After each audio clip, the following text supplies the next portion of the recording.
Good morning, viewers. Get ready. 5, 4, 3, 2, 1. Start.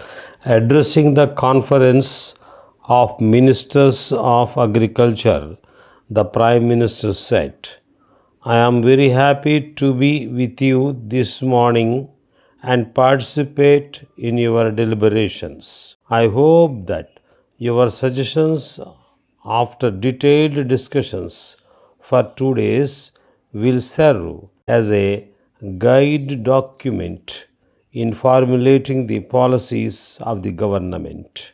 At the outset, I would like to put forth before you the objectives of this conference, as some states of the country have been affected badly by severe drought, some others were hit by cyclones.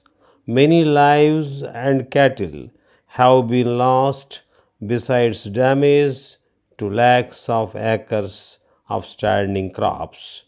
The state governments have already started rescue and relief operations within their limitations and have sought liberal financial assistance from the center. The chief ministers of some states have pointed out that the center should formulate a concrete plan by which the capacity to face such natural calamities is increased. It is in this context that this conference should suggest measures for effective use of the resources. Your recommendations would be studied by a group of ministers ably assisted by the administrators and experts in the fields of irrigation and agriculture.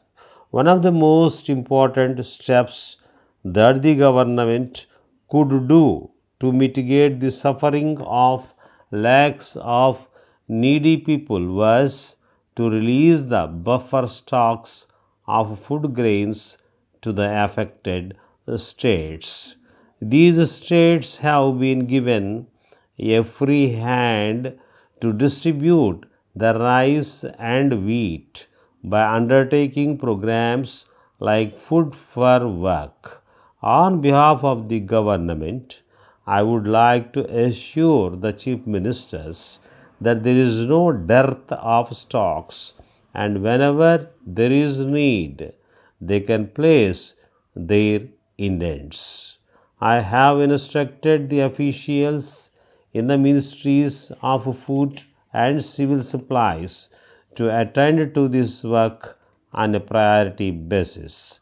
Another important issue which concerns the farmers of this country is the government's commitment to join the World Trade Organization and the impact of their impositions on our agricultural front. Though the government on more than one occasion assured that the interests of the farmers would be protected at all costs and not compromised, there are still some misgivings in the minds of a section of the riots that the foreign companies would thrust their products on the weak agriculturists of this country.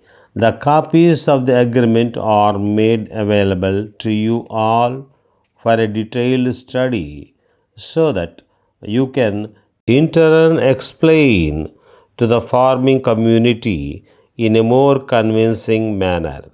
From the copy, you will agree that there is no commitment on the part of the government which would seriously jeopardize the interests of the nation in general and the farmers in particular. One of the problems the government is facing is to store huge stocks of paddy procured under the levy system. These stocks have grown to such an extent that the government had to invest crores of rupees for construction of storage godowns in all the district headquarters and meet the administrative and maintenance costs. Dear Mr. Gopal, we are in receipt of your letter and the scheme requesting for sanction of a loan of rupees 2 lakhs for establishing a ready-made garments shop at Koti, Hyderabad, and it received our utmost attention. On examining the proposal, we felt that further information on the following points is still needed for sanction of the loan. You have stated that you are an educated unemployed, but you have not mentioned your educational qualifications. As the scheme under which you have applied for financial assistance is applicable only for those who complete their graduation, and in the absence of your details, we are unable to process your application. Further, the business you have chosen to run is highly competitive one, and unless you are experienced, it is not possible to achieve your targets both in terms of sales and profits. You have to mention your competency. Also, if the loan is granted, you may have to furnish guarantee from at least two respectable gentlemen. We hope that you will furnish the above information at an early date, and we assure that we will examine your case and sanction the loan. Looking forward to your reply, yours faithfully, Manager.